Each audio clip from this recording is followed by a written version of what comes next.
You've got your essay back. Your marker's just written 3 words in the margin. Be more critical. That's it. No example, no model answer, no indication of what on earth being critical actually means or is supposed to look like in practice. Tough. And here's what I find rather interesting about this feedback. It keeps appearing on essay after essay, in subject after subject, for students who are clearly not stupid. So if it's not an intelligence problem, what is it? That is exactly what this video is about. I'm Amy. I hold a double first from Cambridge in education, English and drama, and I grew up in a house where nobody had been to university before. My dad drove trains. My mum had whatever work that she could find. I was one of 4 kids and I was the first of probably several generations to go to university at all, let alone Cambridge. I say that not to show off at all. I say it because I know exactly what it feels like to sit in a seminar room and have no idea, no clue what you're supposed to be doing. This is the Edit Lab.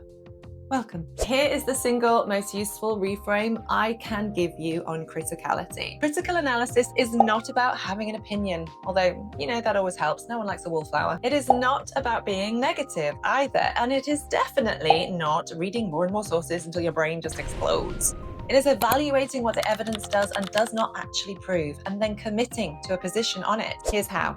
Part 1, the 3 questions.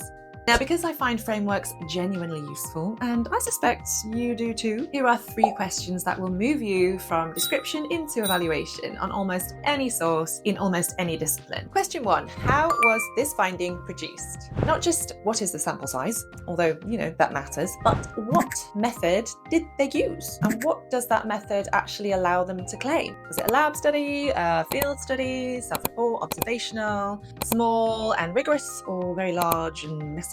The method shapes the meaning. Question 2, what does this finding not tell us? Every study has edges. It has boundaries. What population wasn't included? What variables weren't controlled?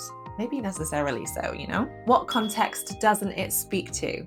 Naming those edges isn't being negative, it's being really precise. And precision is exactly what markers are rewarding. Question 3, given all of that, what can we actually conclude? This is the commitment question. So a lot of students that I work with identify limitations and then they just, stop.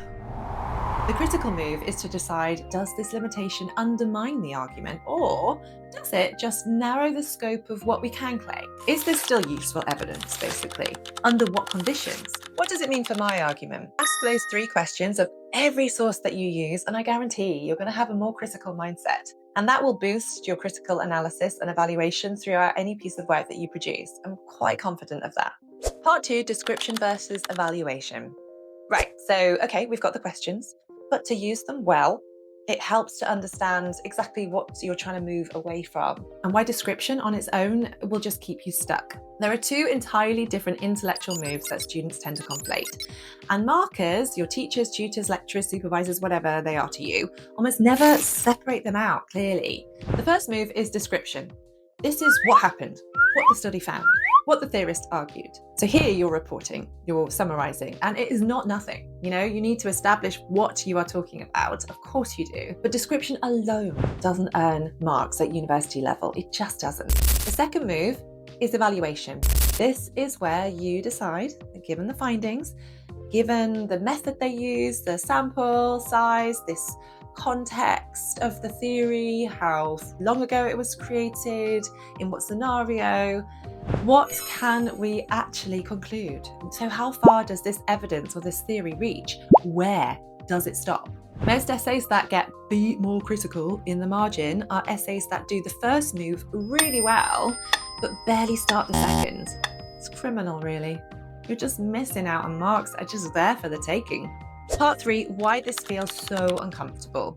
So many of you might want to be more critical or to feel confident in your analysis, but still resist committing to a position, still resist actually saying that this study has a very limited reach because of X. In my experience, it often comes from a worry that you'll be wrong or that you don't have the authority to critique a published researcher. You might be a first year.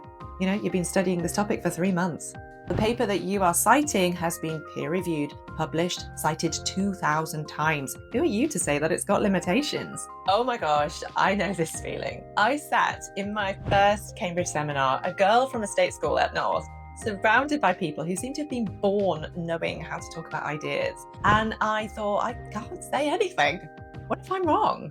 But what I eventually understood is that your marker isn't asking you to be right. They just want you to demonstrate that you can reason. You can say, this finding is cautiously useful but should not be generalized beyond undergraduate populations because, and then be marked well for that, even if the author of the study would disagree with you. Ignore them for now. They're up there in their high castle. You have shown your reasoning and you've done the intellectual work.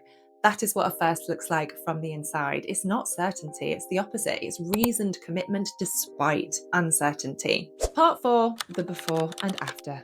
So right now I'm going to get specific because often advice can be vague about this and I would just refuse to do that to you. You're not here for that. Let's say that you're writing on sleep deprivation and academic performance. A descriptive use of a study looks like this. Smith et al. 2023 found that students who slept fewer than 6 hours per night performed 20% worse on cognitive tasks. This means adequate sleep is imperative for optimal cognitive performance. Accurate. Not wrong. Also not critical analysis. Problem. A more critical use of the same source would be Smith et al. 2023 found that 53 American students who slept fewer than 6 hours underperformed on cognitive tasks by 20%. However, the study measured performance on standardized lab tests rather than actual coursework, which raises the question of whether the effect would be as pronounced in real academic settings. The finding is still useful as a directional indicator, but we should be cautious about generalizing it widely. Same source, no extra reading. You have just interrogated what you already had and told the reader what it can and cannot reliably tell us. That is critical analysis. That is what the mark scheme is looking for, and that is what nobody says clearly enough. Okay, if this landed and you want to learn more and you want to know how to do this properly, I have a free worksheet called the Criticality Fix worksheet. It's linked in the description. It gives you a 3-step structure for applying exactly this to your own essay.